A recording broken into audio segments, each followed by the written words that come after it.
আমাদের ছোট নদী চলে বাঁকে বাঁকে, ইয়া ইয়া ইয়া ইয়া ইয়া ইয়া। বৈশাখী চলে তারা হাঁটু জল থাকে, ও no is sea, again the sea. পাড়ার সকল ছেলে মোরা ভাই ভাই ভাই, ইয়ে ব্রাদার, একসাথে চলি আর পাঠশালা যাই, ও নো। কি মাস্টার নেই, কেমন লিখছি বলো? খুব ভালো হয়েছে। আমি তোমাকে নিয়েও লিখতে চাই। তুমি কেন অল্প বয়সে মাস্টারনি হইলা?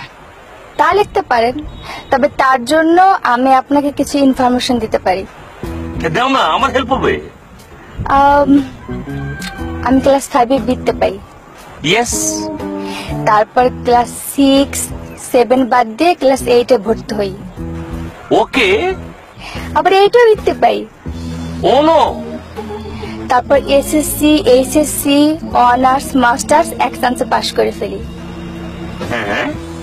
তারপর আমার কলেজের প্রিন্সিপাল স্যার বলতে পারেন এক প্রকার জোর করেই তার কলেজের লেকচারার বানায় ফেললো। আর এই হচ্ছে অল্প বয়সে মাস্টারনি হওয়ার গল্প। Now you professional teacher and talent.